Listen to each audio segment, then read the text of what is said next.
eh, video pembelajaran kelas 4 SD, buku tema 7 untuk subtema 1.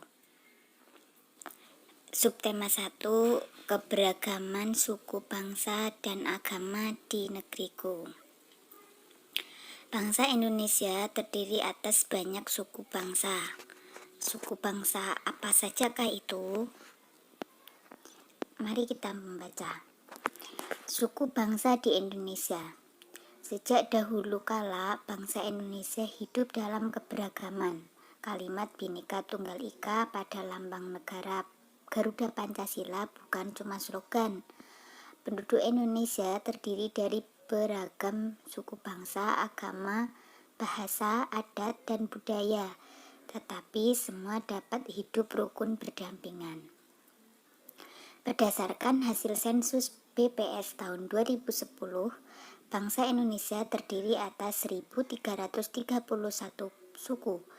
Berdasarkan sensus itu pula, suku bangsa terbesar adalah suku Jawa yang meliputi 40,2% dari penduduk Indonesia. Suku Jawa ini merupakan gabungan dari suku-suku bangsa yang ada di Pulau Jawa, yaitu suku Jawa asli, Osing, Tengger, Samin, Bawean, Naga, dan suku-suku lainnya. Suku paling sedikit jumlahnya adalah suku Nias, jumlahnya hanya 1.041.925 jiwa atau 0,44% dari jumlah penduduk Indonesia. Namun, suku-suku Papua yang terdiri atas 466 suku jumlahnya hanya 2.693.630 jiwa atau 1,14% dari jumlah penduduk Indonesia. Sedangkan etnis Tionghoa jumlahnya hanya 2.832.510 jiwa atau 1,2% penduduk Indonesia. Yuk adik-adik dilihat, yang kiri adalah suku Dani dari Papua, yang kanan adalah suku Tengger dari Bromo, Jawa Timur, dan yang bawah adalah suku Nias dari Sumatera. Oke, sekarang bentuklah kelompok bersama 4-5 temanmu. Baca dalam hati teks suku bangsa Indonesia. Adakah kata sulit yang kalian temukan dalam bacaan tersebut? Jika ada, tuliskan lalu carilah artinya. Tulis dalam bentuk tabel seperti ikut ya. Oke. Kakak akan lihat lagi dari atas kata-kata sulitnya apa saja. Oke. Ada kata-kata slogan, ada kata-kata sensus, dan ada kata-kata etnis. Ya. Kembali lagi. Kata-kata sulitnya ada kata-kata slogan, ada kata-kata sensus, dan ada kata-kata etnis. Silahkan adik-adik mencari di kamus ya, atau boleh minta bantuan Google.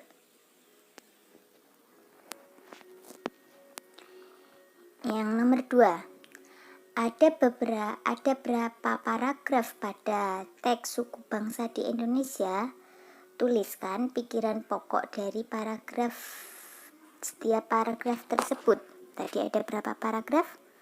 2 ya. Pokok pikiran satunya apa? Pokok pikiran 2-nya apa? Nah, mari kita pelajari cara menentukan pikiran pokok. Oke. Cara menentukan pikiran pokok adalah yang pertama, membaca seluruh kalimat dalam paragraf. Yang kedua, menandai kalimat akhir, kalimat awal, atau kalimat awal dan kalimat akhirnya. Yang ketiga, menandai pikiran pokok yang terdapat di awal, akhir, atau awal dan akhir. Ya, jadi caranya begitu ya. Kita baca dulu seluruh paragrafnya. Ya, paragraf pertama. Terus kita baca kalimat awal paragraf sama kalimat akhir paragraf. Nah, kalimat awalnya adalah sejak dahulu kala bangsa Indonesia hidup dalam keberagaman.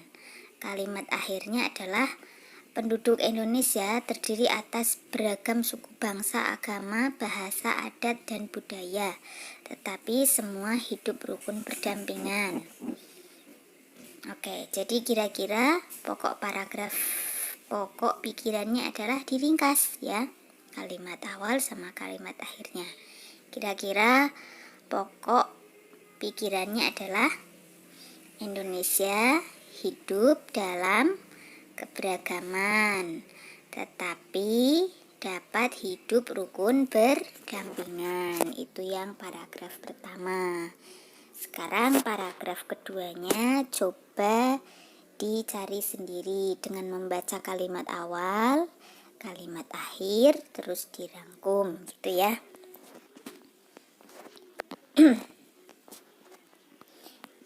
Oke. Sekarang pembelajaran selanjutnya. Ayo bercerita. Ceritakan hasil diskusi kelompokmu. Bandingkan dengan hasil diskusi kelompok lainnya. Apakah ada perbedaan? Nah, dari kegiatan sebelumnya, kamu mengetahui bahwa di Indonesia terdapat ribuan suku bangsa. Setiap suku bangsa kemungkinan memiliki kebiasaan dan cara hidup yang berbeda. Salah satu contoh perbedaan cara hidup adalah transportasi. Pada zaman dahulu, alat transportasi menggunakan tenaga hewan seperti gambar berikut ya. Kita lihat.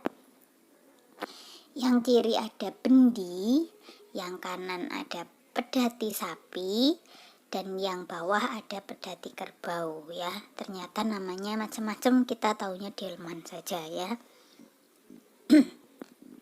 Oke.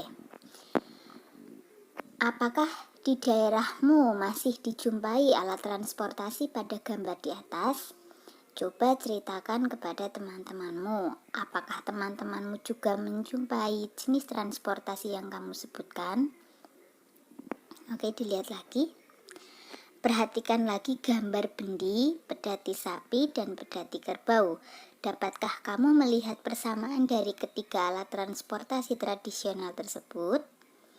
Ya, ada banyak persamaan. Salah satunya adalah menggunakan binatang yang sama-sama menarik beban berupa bendi atau pedati. Yuk, pertanyaannya, apa yang terjadi saat kuda menarik bendi? Ya, bendinya pasti bergeser, bergerak ya. Yang kedua, apa yang terjadi saat kerbau atau kuda menarik pedati? Ya, kerbaunya mengeluarkan tarikan, terus pedatinya bergerak. Sekarang ayo kita mencoba. Lakukan kegiatan-kegiatan sederhana berikut. Yang pertama, dorong meja belajarmu pelan-pelan hingga bergeser sedikit, lalu tarik kembali ke posisi semula. Yang nomor 2, angkat tas sekolahmu, lalu letakkan lagi ke posisi semula. Yang ketiga, ambil selembar kertas tak terpakai, lalu lipat atau remas-remas kertas tersebut. Oke. Dari kegiatan tersebut, isilah tabel berikut ya. Yang kegiatan pertama tadi diminta mendorong meja ya. Kalau mendorong meja, hasilnya meja bergeser. Menarik meja juga meja bergeser. Yang nomor 2, kalau tas kamu diangkat, maka tasnya berpindah ke atas. Tas kamu diletakkan, tas kamu berpindah ke bawah. Yang nomor 3, kalau ada kertas diremas, maka hasilnya adalah kertas menjadi berubah bentuk, tidak beraturan atau kusut ya. Aktivitas yang telah kamu lakukan terhadap meja disebut gaya. Yang kamu lakukan terhadap tas sekolah juga gaya. Yang kamu lakukan meremas kertas juga disebut gaya. Jadi, apakah yang dimaksud dengan gaya itu? Oke, maka gaya adalah dorongan atau tarikan yang dapat menyebabkan benda bergerak atau berubah bentuk. Ingat ya, diingat-ingat lagi. Gaya adalah dorongan atau tarikan. Kakak ulangi sekali lagi. Gaya adalah dorongan atau tarikan ya. Ya, yang menyebabkan bendanya bergerak atau bendanya berubah bentuk. Tadi ulangi lagi secara singkatnya, gaya adalah dorongan atau tarikan. Sekarang ayo kita mengamati. Kamu telah mengetahui pengertian dari gaya. Sekarang perhatikan gambar-gambar di bawah ini. Lalu jawablah pertanyaan pada setiap gambar. Yang pertama, ada anak mendorong mobil. Apa yang menyebabkan mobil pada gambar di samping bergerak? Berarti karena dorongan. Yang kedua, ada lampu menyala. Apa yang menyebabkan lampu dapat menyala? Pasti adanya gaya listrik. Yang ketiga, ada paku menempel di magnet. Apa yang menyebabkan jarum atau paku menempel pada batang magnet? Berarti adanya tarikan magnet atau gaya magnet. Yang terakhir, apa yang menyebabkan buah jatuh dari pohon? Berarti adalah adanya tarikan dari bumi atau gaya tarik bumi. Yang terakhir, apa yang menyebabkan kursi mudah dipindahkan? Adanya roda. Karena biar mudah dipindahkan dikasih roda ya. Adanya gesekan antara roda dengan lantai. Jadi, gaya mempunyai jenis sesuai dengan sumber yang melakukan gaya. Macam-macam gaya antara lain gaya otot yang disebabkan oleh tenaga manusia atau tenaga hewan, gaya listrik, gaya magnet, gaya gravitasi, dan gaya gesek. Ayo diingat-ingat lagi, ada berapa jenis gaya? Gaya otot, gaya listrik, gaya magnet, gaya gravitasi, dan gaya gesek. Kakak ulangi sekali lagi, ada berapa jenis gaya? Gaya otot, gaya listrik, gaya magnet, gaya gravitasi, dan gaya gesek. Sekarang kita mengamati. Perhatikan contoh kegiatan menggunakan gaya otot berikut. Tadi apa itu gaya otot? Gaya yang disebabkan oleh tenaga manusia atau tenaga hewan. Yang pertama tarik tambang, yang kedua membuat gerabah, yang ketiga menggendong adik, yang keempat sapi menarik pedati. Sekarang kita diskusi. Diskusi jawaban pertanyaan berikut dengan kelompokmu. Nomor 1, apa yang dimaksud gaya otot? Ya, jawabannya adalah gaya yang disebabkan oleh tenaga manusia atau tenaga hewan. Yang kedua, perhatikan gambar contoh gaya otot di depan. Apa pengaruh gaya otot terhadap benda-benda yang dikenai pada setiap gambar? Oke, apa pengaruhnya? Kita lihat gambar lagi. Yang pertama, yang tarik tambang, gaya bisa mengubah arahnya jadi ke kiri atau ke kanan. Yang gambar gerabah, gaya otot bisa merubah bentuk tanah liat menjadi gerabah. Yang ketiga, menggendong bayi, gaya bisa menyebabkan anak berpindah tempat. Dan sapi menarik pedati, gaya otot bisa menyebabkan benda bergerak. Ulangi lagi pengaruhnya: merubah arah, merubah bentuk benda, menyebabkan bergerak, dan menyebabkan berpindah tempat. Oke, sekarang kamu sudah mengetahui salah satu jenis gaya, yaitu gaya otot. Salah satu contoh penggunaan adalah membuat gerabah. Tahukah kamu bahwa seni membuat gerabah tersebar di Indonesia? Sekarang kita membaca. Seni gerabah di Indonesia. Tahukah kamu apa yang disebut gerabah? Berdasarkan Kamus Bahasa Indonesia atau KBBI, gerabah yaitu alat-alat dapur untuk memasak dan sebagainya yang biasa dari tanah liat yang kemudian dibakar. Misalnya kendi atau belanga. Memang awalnya pembuatan gerabah untuk memenuhi kebutuhan dapur. Namun dalam perkembangannya, hasil seni kerajinan gerabah meluas dan menghasilkan beraneka macam benda. Pembuatan gerabah secara tradisional tersebar di wilayah Nusantara. Di Pulau Jawa terdapat tempat yang terkenal dengan pembuatan gerabahnya, yaitu Kasongan, Yogyakarta. Kasongan adalah nama daerah di Kecamatan Kasihan, Bantul.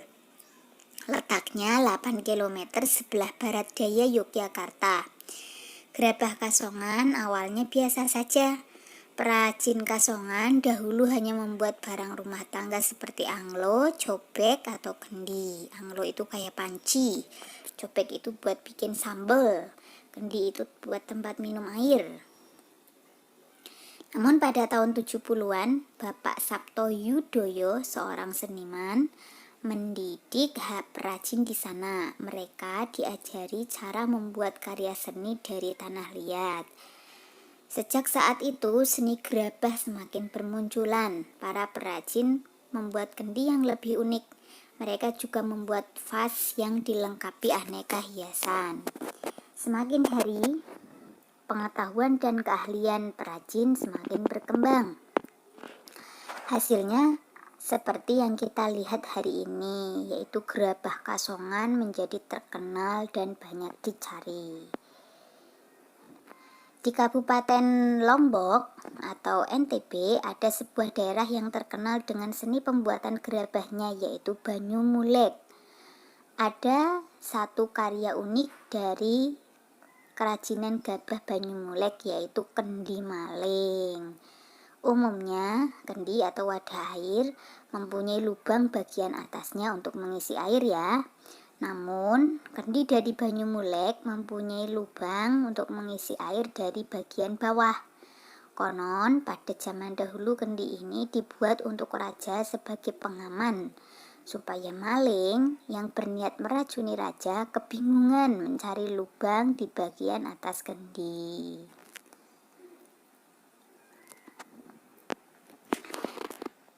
Masyarakat Pulau Owu di Maluku Tengah juga membuat gerabah yang disebut sempeh. Mereka kebanyakan membuat sempeh untuk keperluan rumah tangga. Ada sempeh yang digunakan sebagai kompor, tempat memasak masakan, dan tempat membuat obat-obatan tradisional. Ada pula sempeh yang digunakan sebagai wadah suguhan, yang fungsinya seperti piring. Di Papua saat ini pembuatan gerabah ditemukan di pesisir utara Papua, tepatnya di Kampung Abar. Kampung Abar adalah salah satu kampung di Danau Sentani, Kabupaten Jayapura. Umumnya, pembuatan gerabah di Kampung Abar dilakukan wanita. Konsumen gerabah dari Kampung Abar adalah pariwisatawan yang datang ke Danau Sentani. Bagi para wisatawan, gerabah Papua itu menarik karena dibuat dengan tangan kosong tanpa mengandalkan teknologi alat pemutar. Bentuknya tidak halus dengan motif-motif khas Sentani yang merupakan daya tarik gerabah Papua. Ini contoh gerabah Papua. Oke, tanpa bantuan teknologi alat pemutar ya. Oke. Diskusikan bersama teman sebangkumu tentang informasi baru yang kamu dapatkan dalam teks seni gerabah di Indonesia. Tuliskan hasilnya pada buku catatanmu, lalu kumpulkan pada Bapak Ibu Guru. Apa yang kamu pelajari hari ini? Ya, jadi kita tadi belajar keberagaman, gaya otot, sama seni gerabah. Oke, sekarang pertanyaannya. Berapa banyak suku bangsa Indonesia? Tadi menurut BPS ada 1331 suku. Oke.